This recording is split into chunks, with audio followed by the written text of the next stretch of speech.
Yo, yo, yo. Welcome in, golf fans. This is another edition of the Preferred Lines podcast. My name is Joe Idoni at Tour Picks. Of course, is the place to find me on Twitter. And we are here for the next 45 to 60 minutes to cover everything in the world of professional golf, including the Valero Texas Open. I'm thrilled that you're here to join me. Let's hit the show.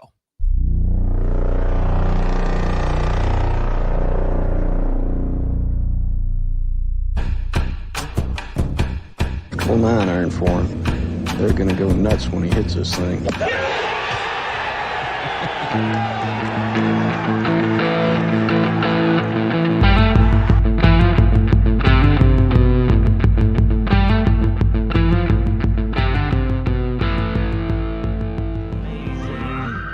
Yesterday's price is not today's price. All right, gang, let's do this. New time slot, 6 p.m. Eastern this week. Happy that a few of you were able to make the adjustment like Fran here. Fran, it's great to have you in the show.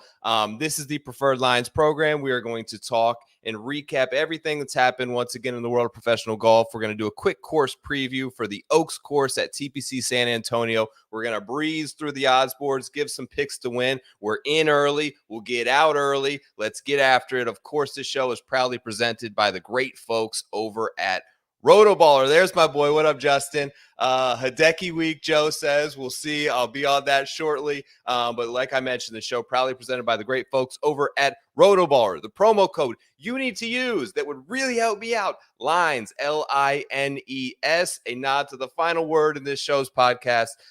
Still crushing the head-to-head markets over in the Discord. I put together 5 to 6 articles a week that are published over on Rotoballer, along with the other great members of the Avengers team over there. That's the promo code to use.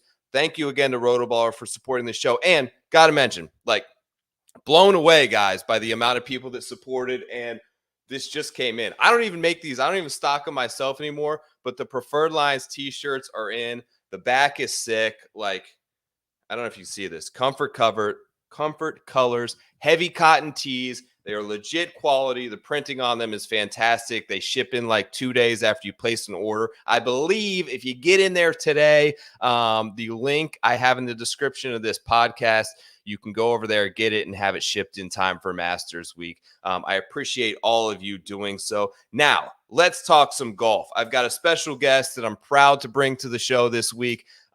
You'll catch him almost every week on the PGA Tour live coverage. He's got his own podcast, Eyes on Golf. Welcome into Preferred Lines. Everyone give a warm welcome to a good friend of the program now, Jeff Eisenband. How are you, sir? You ready to talk some golf? I'm fantastic. And as you bring it all up, I want to say thank you to everyone that's tuning in, because I'm the reason that you started early. I'm the one that screwed everything up. I'm the one that made people change their lives, whether it's you, the fans out there. So thank you to everyone that's accommodating me right now.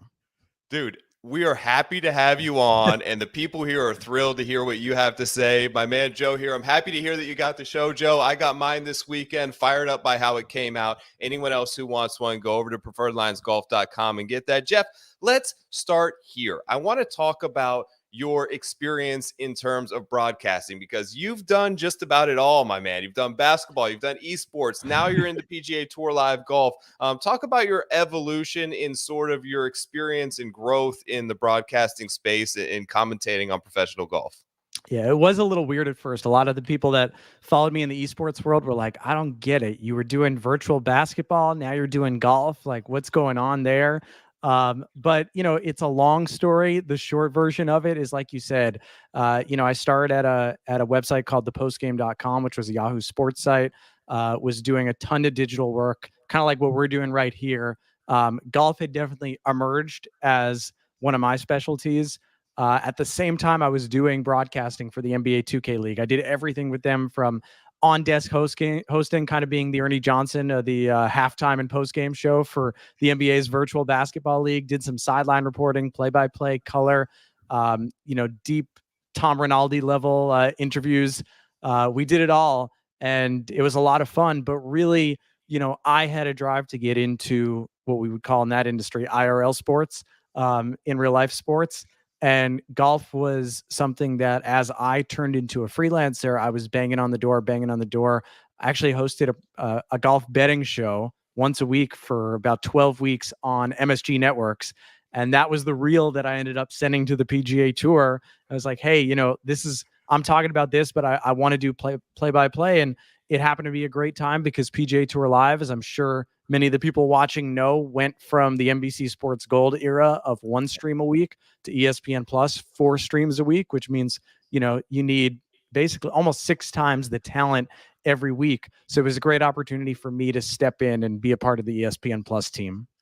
Yeah, and you talk about like IRL sports, right? And I would imagine that golf is probably one of the most challenging ones to do as someone who knows nothing. But I can sit here and imagine that you're calling a football game, you're in a press box, you're watching that game happen in real time in front of your own eyes, and you're able to sort of do play by play. The same thing with NBA. You're sitting there, you're watching the game.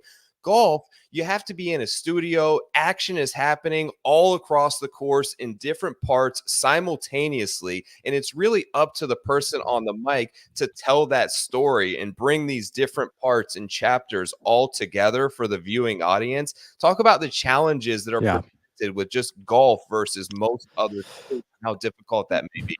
Yeah, it's a lot. And I do want to mention also, I've done esports for golf. I've actually done for the USGA and for the DP World Tour. I've done esports. I went to Dubai 2 years ago for esports for golf. Yeah. So I have some experience there as well. But you talk about golf and you're right. I mean, what other sport do we have where the broadcasters can't actually see what's physically happening all at once at the same time? It's not like an NBA broadcaster trying to call things happening on multiple courts at once, but that's what we're essentially doing with golf. So, it's a tough sort of experience. I think it's one of those things when you don't do it, when you're watching on TV, you're like, when you really think about it, how does all of this come together? How are they seeing everything? How's it all going? What you do realize, especially on the weekend, right, is it's a little bit more concentrated on who you're actually talking about.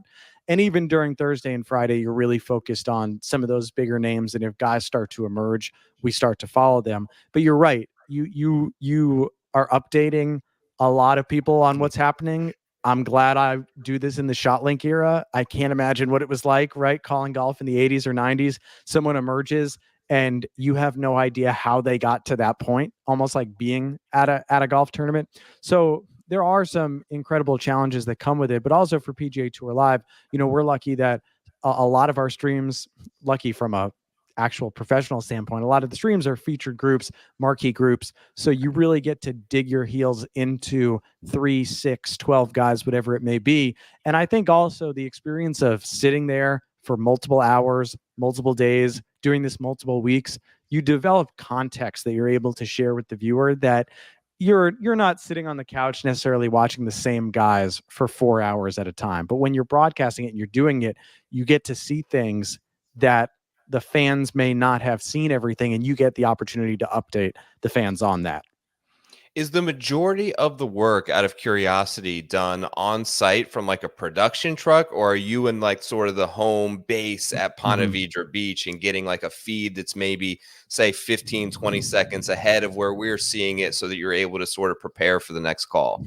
Yeah, I think this is all public, so it's not like I'm outing the production, but I think so PGA Tour Entertainment is where we originate everything for PGA Tour Live out of, which is our team that's actually in St. Augustine, right near the World Golf Hall of Fame. Don't stalk us. Where the World Golf Hall of Fame used to be. It's moving. There were some great articles in the last couple of weeks printed about we are moving to a big PGA Tour Entertainment is moving to a big brand new building in Ponte Vedra Beach, right across the moat to the global HQ.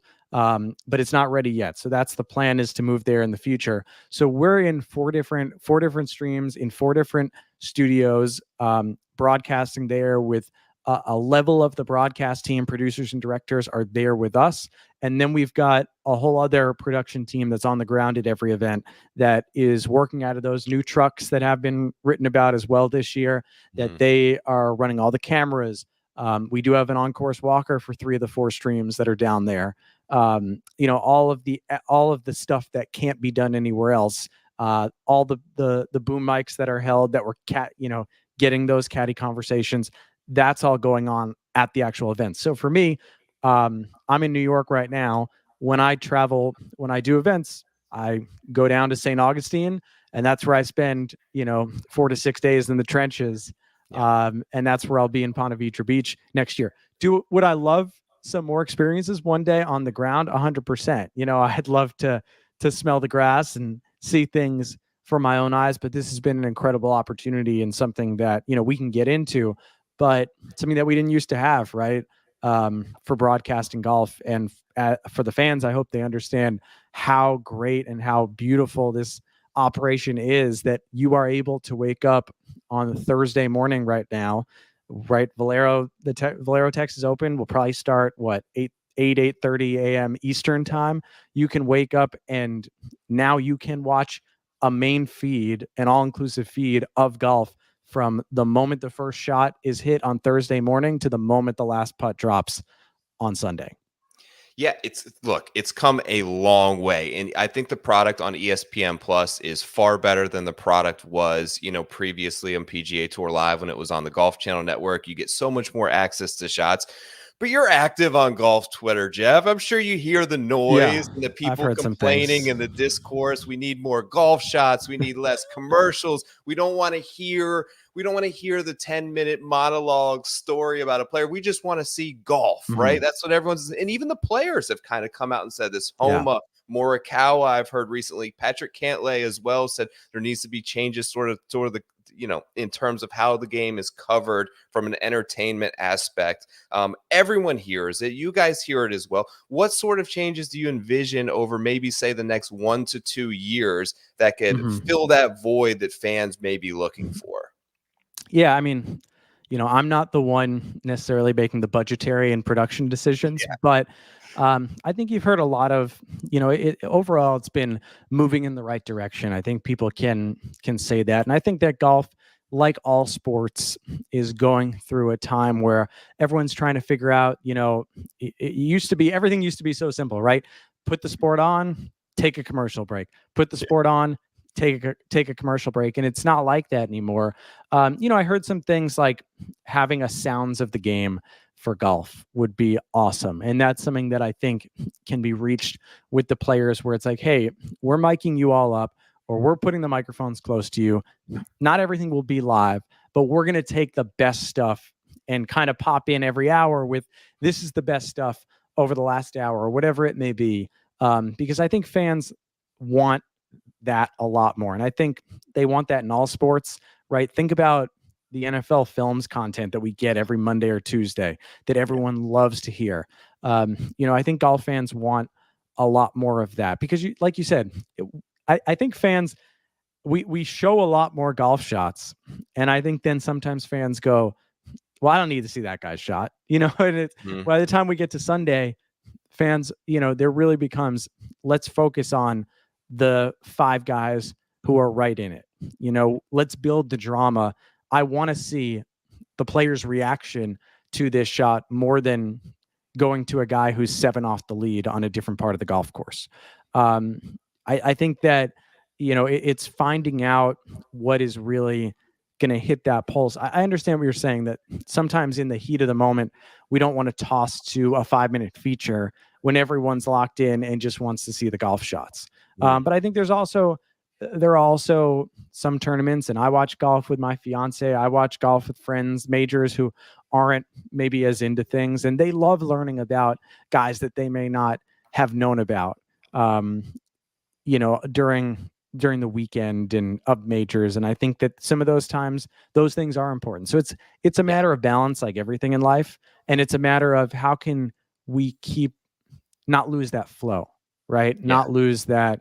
So, and I'm not saying picture in picture while we're running a feature, but I'm saying understanding like, hey, we got to get to this person's shot, because the fans, like, if you are a fan and you're sitting here, and I think the best producers are sitting there going, if I'm a fan right now, I want to see what Patrick Cantlay's reaction is going to be when he comes up and sees this lie right now. So let's make sure we get to that.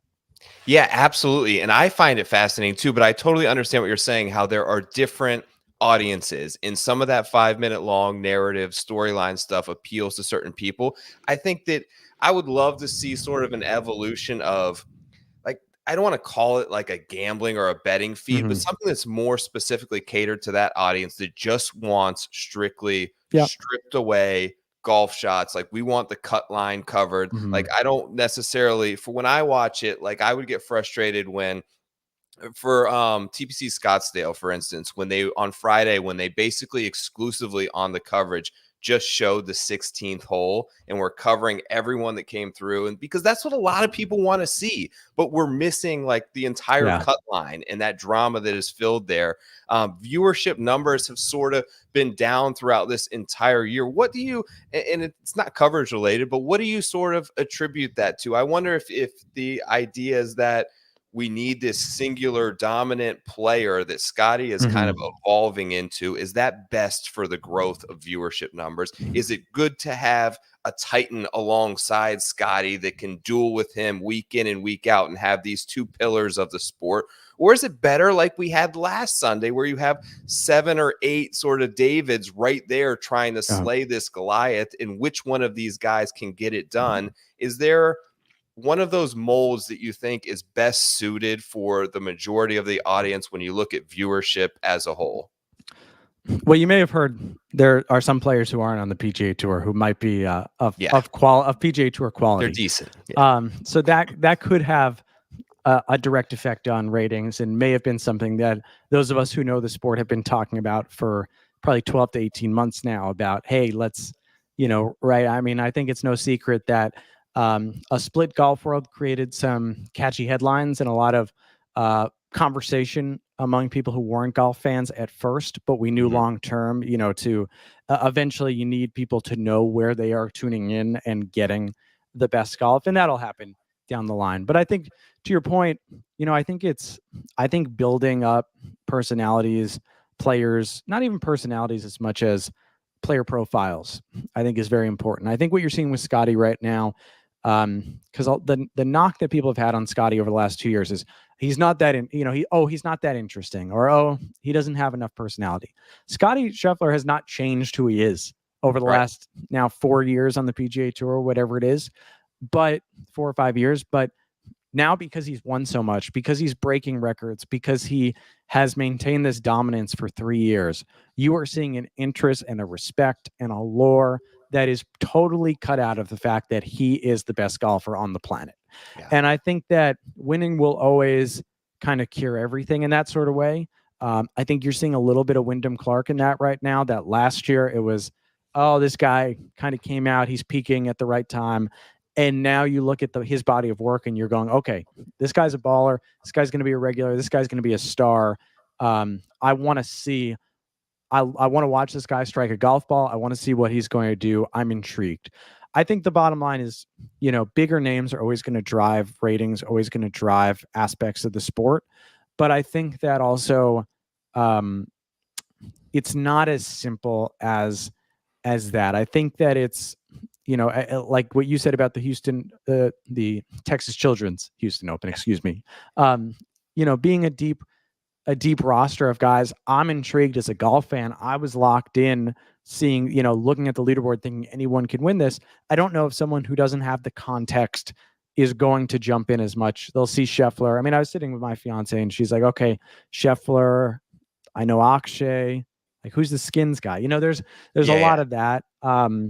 But then, like, I don't think, and this is not a knock on him, like Joel's awesome, but I don't think Joel Damon competing every week and like being in the top 10 every week is going to like change the dynamic of golf fans. I think that you need that sustained excellence from guys.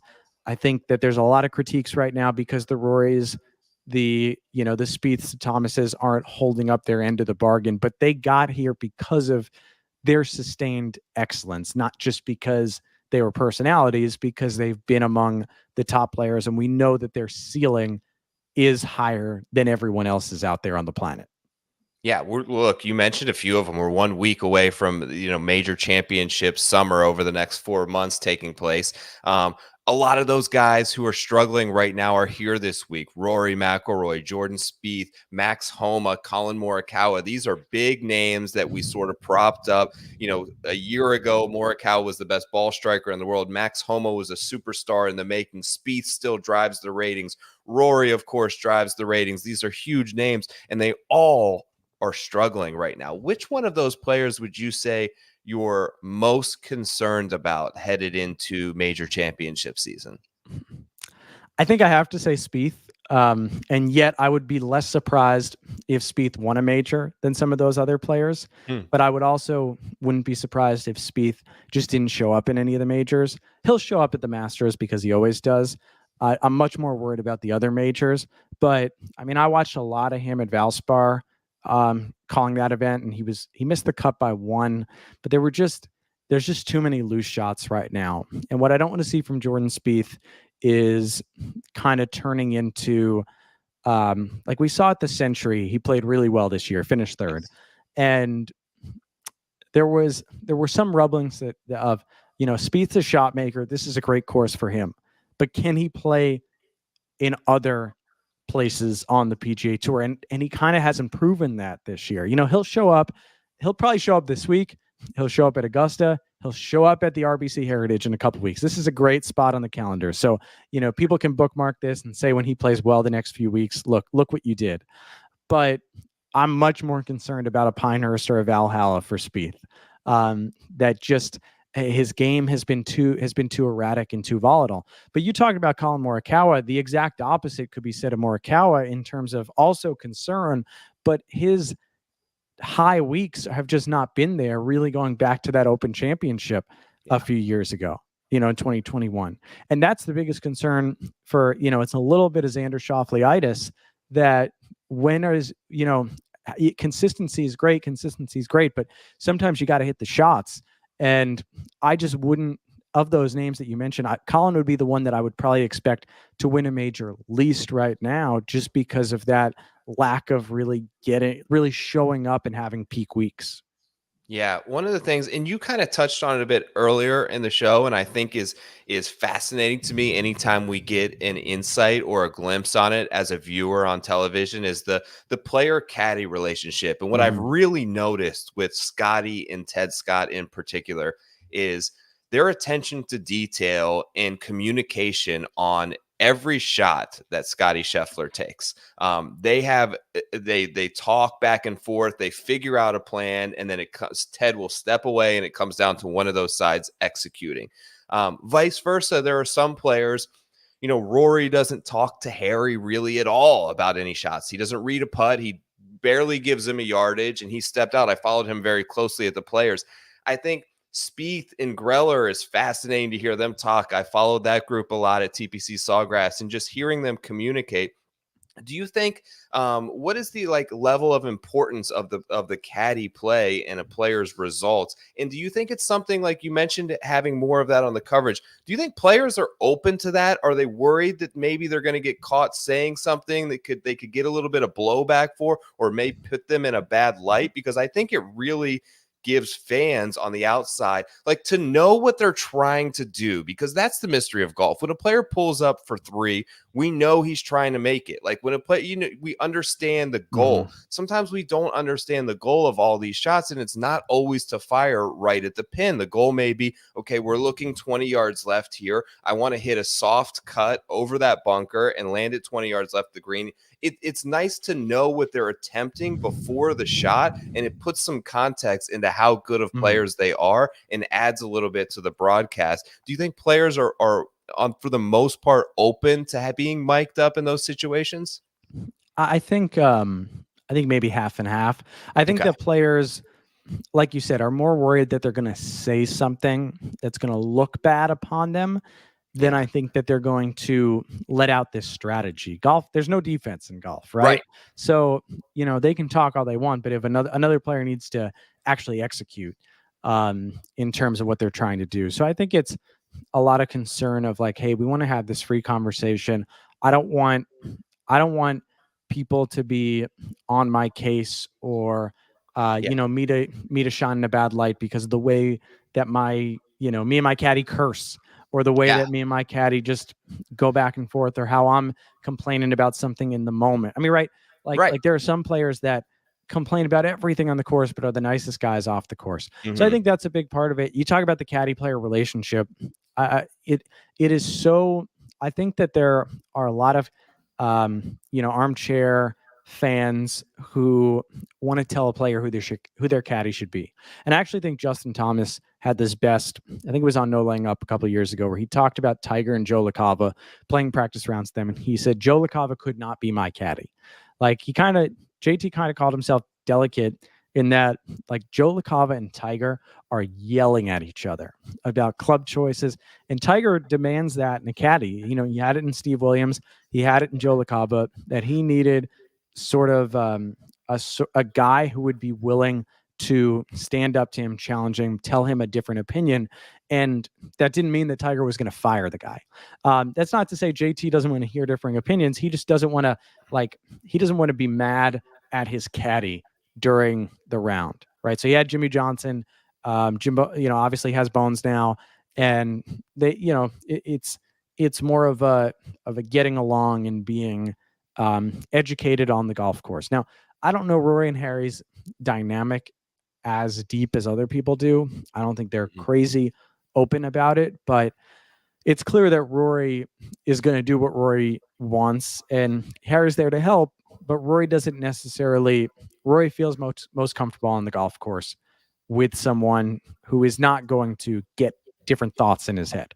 And I think that's perfectly fine if that's what you want to be. I think when Rory wins a couple of years ago, when he won the FedEx Cup and he was playing much better and he almost won the Open, there wasn't as much critiquing of Harry. And I mean, I think Rory won the RBC Canadian Open that year with Harry actually on an off week. But then when he doesn't play well, it's all of a sudden, the caddy. And I think the players who have things together will tell you it's never, the caddy's not the reason that they're not playing well. Sometimes it can help. Sometimes it can hurt. Paul Tesori, since he left Webb Simpson, right? He was with Webb Simpson for over a decade. And then he was with Cameron Young very briefly. I was with people who saw the two of them talking, as in Paul talking a lot. That's what Paul is known for. That's what Paul has been paid to do by Vijay Singh and Webb Simpson and others for years. And it's just not Cameron Young's personality. And a lot of people turned to me and said, this isn't going to work for long. Yeah. And then you see he's with Tom Kim right now, who I think should be great when Tom Kim is happy, because they both seem to talk. And I think that Tom Kim probably needs someone who's going to be talkative like that. You saw it with Joe Skovron last year, the last couple of years. So, it depends. It really is player to player. Yeah. Briefly, just kind of talking overall players headed into the Masters next week. For the PGA Tour standpoint, I feel like a lot of the top end talent, we talked about it with McIlroy and Spieth, but even when you look at like Hovland and these other guys who are near the top of the rankings, they're all definitively struggling. And it kind of feels like it's getting to be the point where it's like Scotty and the rest of the guys. And this gap between them is increasing. The spectrum is widening there. And I don't really know how the live guys fall into this. Where do you stand on like your defending Masters champion, Jon Rahm? He hasn't been awesome on live in the 4 events that he's played. Yet, how do you accurately rank him coming into this? Do you still think he's probably number 2 to Scotty in terms of a favorite to win the Masters? Or where do you put these guys? If not Rahm, what live player do you think has the best chances of having success at Augusta National? I think I tweeted out earlier today, Jon Rahm has played 12 competitive rounds to this point in the 2024 calendar year. He played 28 at this point last year, and that includes, I did the math, he withdrew from the Players after 1 round last year, and he only played 3 rounds, not even, I guess, full rounds in the WGC match play, because he didn't make the knockout round. But to play that much, and he'll get to 15 before the Masters, because he'll play 3 more this week. And we've only seen maybe 6 of them. And let's be honest, that's if we tuned in to what was going on. It's crazy to think that we haven't seen Jon Rahm play that much. And I think that you can't discount that in terms of the overall cadence of the player, because he has had, to this point, less than half the competitive rounds that he had in the 2024 calendar year at this point. Now you could say, well, Brooks Koepka did great last year, and Brooks Koepka has been a guy who has been successful, not playing as many competitive rounds. Even when he played on the PGA Tour, he wouldn't have played as much as Jon Rahm played to this point last year. Sure. But that's why I'd probably lean more Brooks Koepka than Jon Rahm at this point, because there's a guy who's done it, as opposed to Rahm, who we've heard vocally talk about how he misses out on that he hasn't been playing. So you can play at Silverleaf all you want, but at some point you've got to play competitively. And so look, could Jon Rahm show up, play like Jon Rahm did last year and blow everyone away? Sure. But I just can't feel as confident as I did last year, because the data just isn't there. And he's basically said himself, the data isn't there. Yeah. In they're two very different personalities, I think, when it comes to preparation and practice. And what really, like, he reminds me, like, we used to have this term. I was a lacrosse player growing up. We used to call certain kids like the lax rats, right? Because they were just all in. Everywhere they go, they had a stick. They're always thinking about lacrosse. They want to practice. They want to play constantly. Rahm is a golf rat. Like, he needs the cheese, man. He needs to be out there playing. And I feel like the competitiveness he's missing week to week and not being able to competitively tee it up, versus Brooks, who, let's be honest, like, even if he played 8 tournaments leading up to the Masters, how many of those was he truly invested in, all in on winning? Probably very few, a handful. He gears up for 4 weeks a year. That's what he wants to peak for. And I think it's going to be an interesting element to see Rahm's preparation. Before we kind of shift over to the Valero, I just wanted to ask you briefly. This is a betting podcast. You mentioned that you did it before for MSG. Like, the integration in terms of PGA Tour Live and coverage in general all around, they're sort of tiptoeing into this space where they're talking about DraftKings odds, and they all have official partners. And this segment brought to you by FanDuel and whatever it is. The new partnerships that are sort of developing as the legalization of sports betting continues to cover the United States. From a production standpoint, is it something that you're consciously making an effort or told, like, we want you to talk about the odds at this point, or we want you to touch on matchups, or not told to talk about it and not told to touch on it? I know when I was, for just speaking from experience, when I was in the media center a few weeks ago, they kind of gave me the do's and don'ts, from do not ask players about gambling. Don't talk about it. You can talk about it on your own, but when you're in here, don't speak about it, which I found I understood, but I also kind of found it unusual. You know, you have 8 gambling partners that their logos are all over the place. Yet when I'm in this room, I'm not really supposed to speak on it. How is that like in terms of coverage and trying to carefully integrate that in for that audience of people, especially that are tuning in at, like you mentioned, 7:30 in the morning on a Thursday? A lot of the people got action on it, let's be honest. So how do you sort of navigate that? I'm gonna answer this question in 2 parts. Okay. I just want to address the players aspect of it first, because I've had people talk to me about, hey, I'm playing in this golf event, you know, this Pro-Am or something with this guy. I'm going to say that I bet on him all the time or something like that. And my feeling is and this is not just for golf.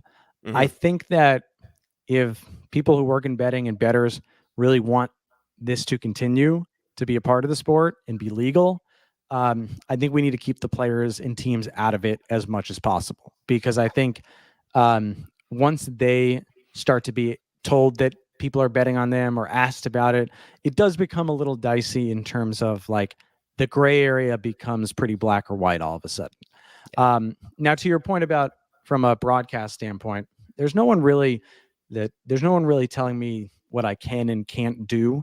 And obviously I can't get into the deep insides of production, but I'll tell you this, you know, MSG Networks, for example, I still do some content for them in sports betting for basketball and hockey.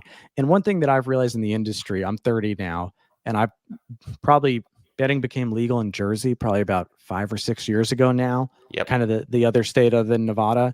And there was definitely a push for younger talent to get involved, because a lot of the talent who's been working in sports media for decades still felt like it was very taboo.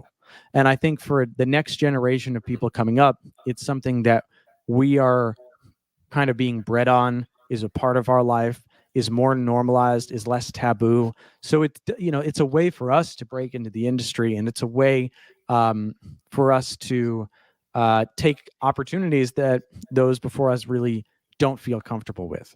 Mhm. And I think, it's such an obvious, important part of sports. Even before recently, spreads would be in ESPN, Gamecast, box scores, even Yeah. though they weren't on the ticker on ESPN before, they were in the app. And I think that, betting lines are adding to the context of, who's most likely to win. Well, now we have actual lines that we can cite to Mhm. talk about. I think that's incredibly additive to sports. I think there's a little bit, maybe too much of a heaviness in terms of like, look how much money I made betting. That maybe doesn't need to be a part of it. Or like, hey, I'm going to help you buy a house. Like, nope, let's stop that there. Yeah. Because that's when there's a lot more issues that present themselves. I think we will land on a spot, and in terms of like, take the PGA Tour for example, you'll land on a spot where you'll see probably betting odds on stream, and it will be mentioned who the odds-on favorite is. Mhm. But I think that while it will be on the screen, it won't necessarily be in your face, because also for as many people here who are watching, who are into this and want that to be the entire focal point, there's also a lot of people that love golf and want to watch in a different way, that they don't want it shoved in their face. So Right. there's got to be a happy medium. Right. You answered that very well, and I respect it. Let's Very talk political. about a little bit about the Oaks course at TPC Yeah. San Antonio.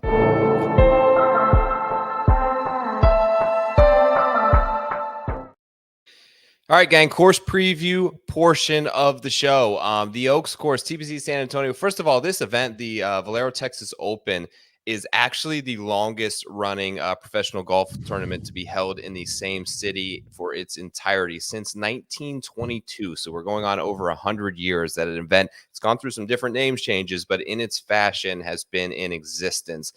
This course in particular started hosting this event in 2010. It is a Greg Norman design. It is a TPC course, so it's technically open to the public if you want to pony up and pay the steep TPC fees they got out there, but it sees 40,000 rounds of golf annually. The site also has the Canyons course, which is a Pete Dye design.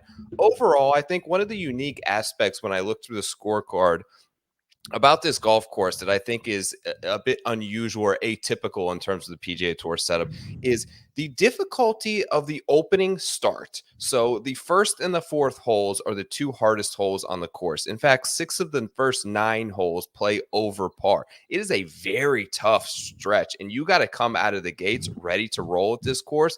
But there is some reprieve. There are some birdies to be made absolutely down the stretch in round 4 of the 2023 Valero Texas Open. All 5 of the final 5 holes played under par. The easiest hole being the par 5 14th hole is just over 555 yards. Of course, the closing hole you'll all recognize was sort of the winding rock creek that moves upward toward the green as it sort of ventures its way uphill. In terms of stats that I have importance on this week, Jeff, that may not be as well talked about by some of the other shows you guys may be listening to, I'm really looking at sand save percentage. They redid the bunkers here a few years ago. There's 64 of them on property. It is since ranked the most difficult on tour in terms of sand save percentage. They are very steep. They are new. They are sort of have these deep faces that are difficult for yourself to get up and down at. So if you have a player that is proficient there, I think that it could be advantageous this week. Also, looking back through, Corey Connors has won 2 of the last 4 editions of the Valero Texas Open.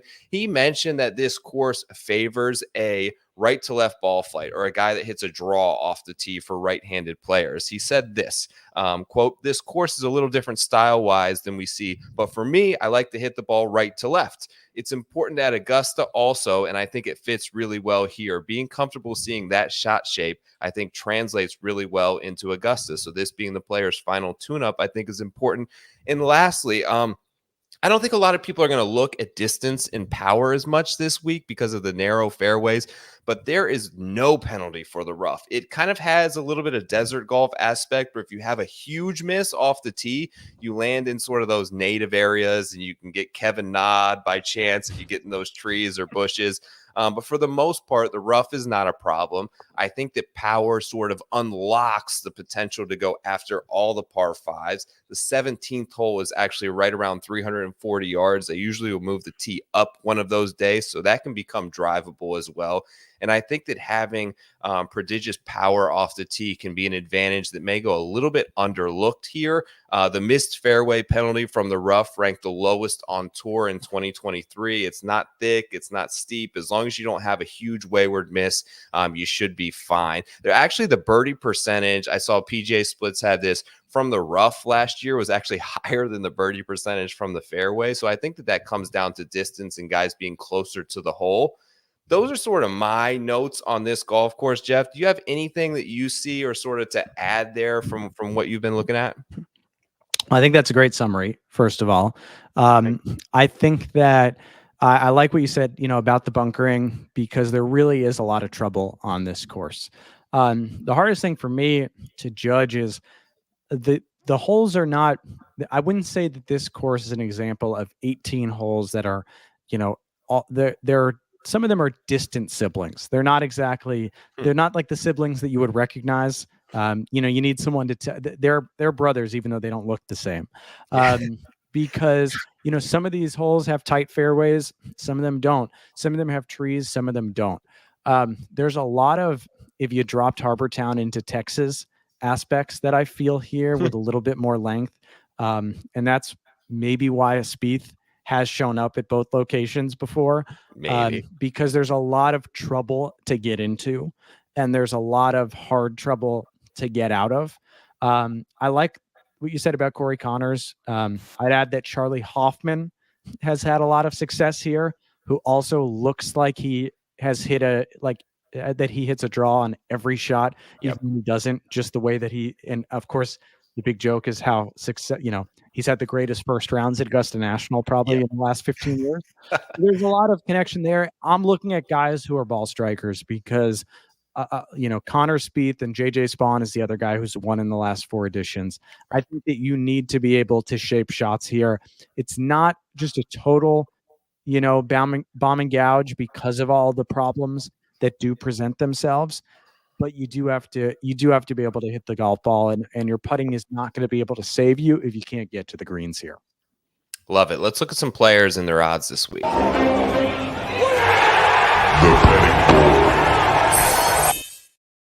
All right, Rory McIlroy will tee it up as the favorite this week, roughly 9 to 10 to 1, depending on where you shop that price. Ludwig A. Berg, Texas Tech grad, makes his way back to Texas here, is 12 to 1. Hideki, 20 to 1. Spieth, 20. Max Homa, 22. Connors, 25. Fitz, 25. Morikawa, 28. And Brian Harman, 30 to 1. Those are all the players sub 30 to 1 this week or at the top of the odds board. Jeff, any of those guys that you kind of got your eye on that you like this week, maybe more than others? Yeah, well, I'll tell you some of the names jumping out to me that I don't know if you just said, but Brian Harman at plus 3,500 is yelling at me right now. We know how well he played at the Players. We just brought up some of the aspects of being able to shape the golf ball.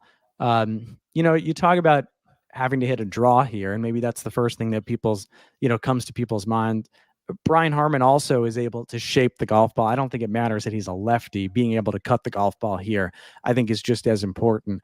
That's just those odds. We need to start treating Brian Harman, and I know he's only won 3 times on the PGA Tour, but we need to start treating Brian Harman with the same sort of respect that a lot of those other big names are getting. So to me, he's played here 6 times, hasn't played here since 2019, has 3 top 25s. I love his spot there at 3,500. You want me to give you a couple down the board that I have? Well, let me touch on one guy that I like at the top of the board first, and then we'll sort of move our way down. But I wrote up my power rankings this week. I love Ludwig. I think he's a great fit here. But the guy that I think is the favorite in my eyes to actually win is Hideki. He's playing unbelievable golf right now. I'm going to pull up here. Let me see if I can grab. Yeah, I do have it up. His stat profile this week.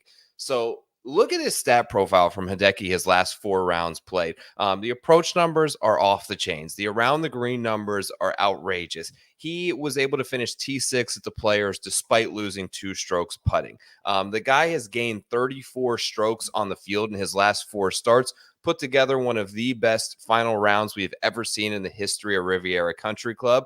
I think that he's gearing up. There were some injury concerns at the Players, although I talked to Keith Stewart about it last week. We didn't have any of those. You could sit there and watch him in a hunched over position on the practice green for 90 minutes prior to the Players Championship and understand that this guy's not really dealing with too bad of an injury to stand on the practice green putting for an hour and a half before. I think that he's ready to go. I think that he's able to sort of manage some of these injuries that have come about with just frankly with his age and the amount of reps that he has on his body. But he's playing fantastic golf right now. I have less concerns about him than any other player on the board, and I think that 20-1 is a relatively fair price. I worry about Rory this week a little bit just because of what I saw off the tee at the Players. He's dealing with this left miss.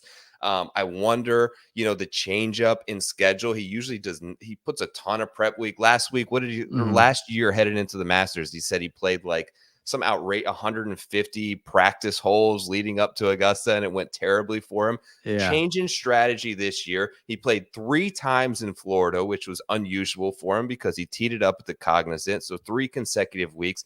Now he comes to Valero, which he hasn't played in a while, the week before. So I think that it's all more or less an attempt to break everything down to the studs and retry a different method to attacking for that green jacket that he knows he wants. So I think Hideki's my favorite guy sort of at the top. As we kind of move down, you mentioned that Can I add one name at the top just for people to look at? Matt Fitzpatrick at 20 plus 2,500. If we really believe everything that we've read, that he had weights in his driver and didn't know that he had weights in his driver, and now all of a sudden is playing much better golf and just finished 5th at the Players, T21 at Cognizant.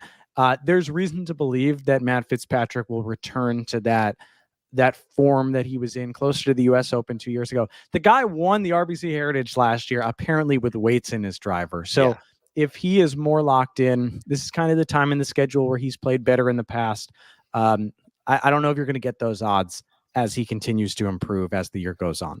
Yeah, I like that. It's interesting. It's funny that we're out here trying to prognosticate and handicap and bet on this sport. And the guy that is the most detail-oriented player on the entire PGA Tour can go a full calendar year with nearly a weight in his driver that they pulled it out and said he nearly had a heart attack when he saw what happened. So Fitzpatrick shapes up well. Morikawa, I have question marks for. I mean, you have Fleetwood, Noren, Horschel, all playing good golf there.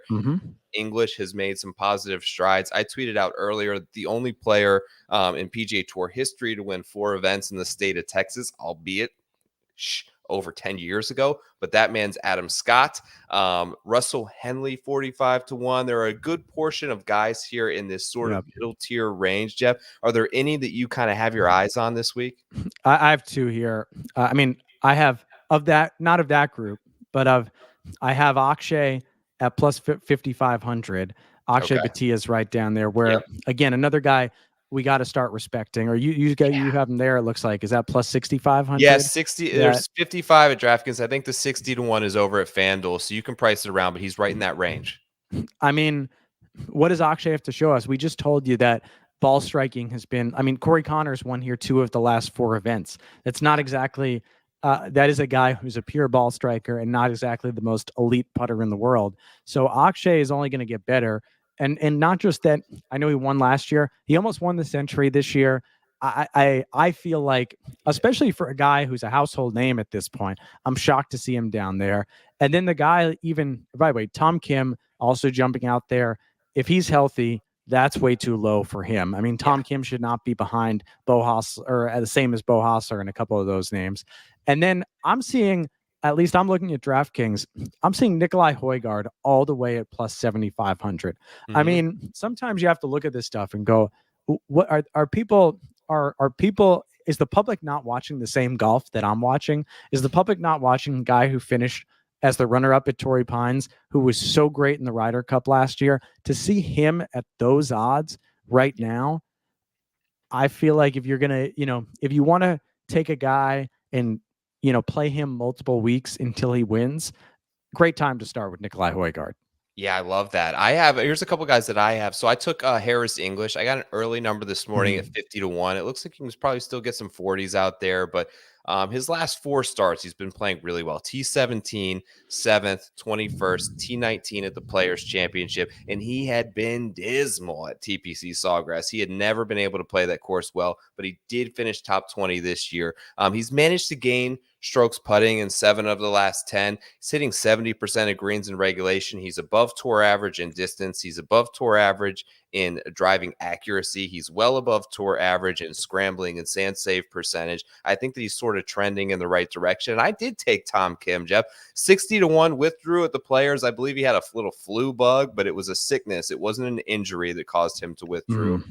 The ball striker that I believe him to be, that maybe isn't shown in some of the recent stats, but what my eyes told me from what I saw last year, my eyes told me from what I saw at the Players at the President's Cup, this guy can step up and hit big golf shots when it matters. I hope, and he needs to return to sort of a little bit of that form to have a chance this week, but the number stuck out to me at 60-1. I'm betting the ceiling on Tom Kim. Won twice at the Shriners, one at the Wyndham. These are courses with relatively narrow, tight fairways. I think that, he's really struggled with the putter this season. He's been absolutely killed by it. But, we're talking about a golf course, Jeff, that Corey Connors has won 2 of the last 4 ones. So I'm okay with having a guy that sort of flips the script and has a ceiling putting week. And I think that man could be Tom Kim this week. He's one of the bets on my card. He's still just 21, and maybe it was that he needed the WD and to take some time. I remember after he won those first 2 events, you talked about him saying he's trying to figure out his schedule for last year. And he said, well, I was talking to Sung Jae about which events, and we both are like, how can we miss any events? And I know some people were yelling, don't talk to Sung Jae about that, because he can just do that. He can just play every event. But, maybe for Tom Kim, it was a little bit of, he had that first season down. It's like the star college basketball player or the star college quarterback who plays that first professional season, needs to learn a lot of the terrain, needs to be reeled back in. Remember, he lives in Texas, so who knows? I think that, again, what we're looking at here, some of the odds that you're getting, these guys like Tom Kim, Akshay, Højgaard, those 3 players that we both just mentioned, they are going to be top 25, top 15, maybe top 10 players in the world. They're going to play on Ryder Cups and President's Cups teams. They're going to compete for major titles. They're all, what is Nikolai the oldest at like 23 right now? Yes. If that, there's still so much more to go with those guys, that they're great examples of guys you're trying to catch right now, because you may not see those odds on some of these players for the next decade. That's right. How about a long shot? You got a long shot for me? Like maybe it's been the season of them, Jeff. I don't know if you've been following, but they keep coming at over 100, 200-1. Is there maybe a name or 2 that you like that's sort of in this bomb range that you think may have a chance? I think we have to. You always have to look at Cameron Champ, who's seeing him at plus 13,000. Who everyone can be ready to say what they want, but all of a sudden Cameron Champ seems to have figured things out a little bit over the last few weeks. You're starting to see him peak up a couple leaderboards. He's obviously won 3 times on the PGA Tour. He's that example of high volatility. He's made his last 2 cuts, which I know that might not sound like a lot, but for him, that's big. That's what I'm saying. So all of a sudden, I watched him a lot at the Mexico Open at Vedanta, which is like if you could script a course for him. And he's basically, I was joking, he finished T24. He was in the top 10 for most of the week. I was joking with someone, he can keep his PGA Tour card as long as this event is on the schedule, because he can top 10 there every year and then just has to make a couple cuts. But now he's making a couple cuts right now, and he was in the wilderness for a long time. I know that I said a few seconds ago, this is not necessarily just a pure bomb and gouge sort of course, but I also think he's a great ball striker when he can find, it's not just that he hits the ball, that he hits the ball with length. When he's able to strike his irons are legitimate. The putting and the short game is a whole other story. Yeah. But he's just a guy, like you said, if you want to find a long shot down the board, it's hard to find a long shot at a 3-time PGA Tour winner, but here's a guy who's sitting there seeming to peak right now. Yeah, especially when I say I've got a heavy emphasis on power and distance this week, that may be a way to differentiate yourself. Um, so here's a name that I always love, and it's Adam Svensson, but I'll talk about Svensson another time. I always talk about Svensson. There's a guy. So I was watching, Jeff, and I'm sure you've been catching the NCAA tournament. It is so refreshing when you see something out of the ordinary that looks different than everything else. And I'm talking about DJ Birds. When you see someone like that, you're like, man, he doesn't look like anything else. He doesn't play like anything else. You can't put him in a box. And it's so out of the ordinary that it's captivating. It's compelling. That's what I saw from Alejandro Tosti. This guy is just like nothing else, man. The fire that he plays with, he's fist pumping. He's walking off the greens early. He's playing fast. He picked a tee out of the ground on 16 or 17. It looked like it just like spiked it out. I think he's rubbing some people maybe the wrong way. There was a little tiff that John Wood talked about that he got into with Tony Finau, where he sort of challenged him, and he's this little short, stocky character, and he's like going at Tony Finau, like one of the biggest guys on tour who has all these PGA Tour wins. He doesn't look like your normal rookie. He doesn't play like your normal rookie. His coach talked about this is a guy that he came from nothing. Like he has nothing to lose out there. Like he's out there competing at a very high level with a fire that we don't typically see. It was nice to see him play well last week. There are numbers out there this week. It looks like as high as 175-1. I enjoy characters. And it's what we talked about earlier with some of the viewership, developing characters in the sport of golf that people are compelled by from all different types of audiences, I think is important. You know, you have Scotty who fits a certain mold. He's not going to do anything that's controversial, but he's got his own characteristics that make him very attractive to an audience. But sometimes you need a little bad guy in you out there on the tour, and Toasty may sort of be stepping into that role. The storylines that I'm hearing from Fried Egg and some of this other stuff are absolutely incredible, of him driving around with old checks in the back of a rental car. The guy's fantastic. Give me more Toasty, and if I've got to bet him 175-1, I'm willing to do that this week, coming off the best week of his career. How do you feel about this kid? The scouting report on Toasty has been the guy's got all of the talent in the world. Like he is legitimately, I mean, everyone that I talked to said he's going to compete. He's probably going to win on the PGA Tour. He was incredibly successful on the Korn Ferry Tour, went to the University of Florida. You talk about coming from nothing, came from Argentina. You say rubs people the wrong way. Remember, he did get suspended from the Korn Ferry Tour last year. There was some gray into why he got suspended. You talk to people around there. He actually kind of reminds me of Patrick Reed in that guys out there, they'll exchange hello with him. It's not volatile, but he doesn't have a lot of friends out there, and he doesn't want a lot of friends out there. He wants to win. He wants you to know that he's coming for him. He wants you to know that he is going to turn golf into this mind game where he is going to try to make you feel like he is intimidating. He also needs to get out of his own way mentally, because that's part of where the suspension came in. And he's such a competitor out there that he has done. The scouting report is when it's not going well, it unravels very quickly for him mentally. But if he can figure it out, the guy has the talent in the back. I'm looking at some of the names, like to find him at plus 15,000 right now. You're exactly right.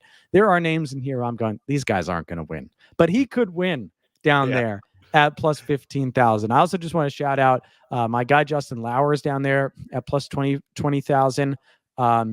Runner up, I believe, or third place earlier this year, at the Mexico Open at Vedanta. I guess he would have come in third out there. I mean, there's a couple of guys out here who you go down the list and you go, okay, well, that person can actually win. You know, Carl Yuan could win. Why is he down at plus 20,000? Some guys have already shown that they can compete at the top. So you do have to look at them down the board. Yeah, Jeff, it's been amazing talking to you. I'm a big fan of your work. Obviously, follow the Justin Lauer piece that you did. You do a great job of sort of putting players and caddies or whoever it is you speak with on your podcast sort of at ease and sort of getting them to open it up and talk about topics that I find interesting, whether it be stuff that outside of the golf course that I like to touch on, some mental health stuff that I think is always important and is helpful to people. Tell the people watching this show where they can find some more of your content and what you've sort of got planned for the next week or so here. Yeah, I am at Jeff Eisenband, JEFFEISENBAND. Eyes on Golf, EIS, like my name, ONGOLF is my podcast. And yeah, we started really kind of had a soft launch in December. I've gone harder with the launch this year. I've got a lot of my PGA Tour Live friends, a lot of the analysts who have some outstanding stories, to tell. I know you kind of asked me before, what are some of those stories? Like taking a guy like Brendan DeYoung, who's been on Golf Channel a little bit, hosts a podcast with Johnson Wagner right now, having him talk about the President's Cup match that him and Ernie Els had against Phil and Keegan was epic. Just, understanding that he's like everyone in the room wanted to beat those guys. He said Angel Cabrera kept saying, like, I want Phil the whole week. And I think he played him in singles. Finally, like, you can't predict that stuff down at the on the last day. So like that story was incredible. You mentioned Lauer, who has his own incredible, inspiring story of not having any D1 offers, went to Malone University. You think about where these guys come from, toil the Korn Ferry Tour and mini tours for 10 years to get to where they are. And then like Amelia Migliaccio, who's playing in her 5th Augusta National Women's Amateur, and there's only been 5 of them started this week. Why has she continued to be an amateur? And I think there's some, stories to tell in golf. I'm not trying to compete with the biggest podcast right now. I'm not trying to compete with your podcast in terms of actually making picks. I'm trying to find some of the stories right now that are a little off the beaten path that people may not be following, and people who have kind of rubbed shoulders with the people that you want to hear stories about. Yeah, you really do a great job of it. Everyone should go follow that out. Eyes on Golf. Make sure to check that out. Subscribe to him as well, Jeff. It has been an absolute pleasure. I know that I kept you a little long here tonight, but I appreciate you making time. We'll talk soon via Twitter, and best of luck with everything that you're doing, man. Thanks for coming on the show. No, thank you. Thanks everyone for watching, and thanks for making the time for me. All right, see you soon.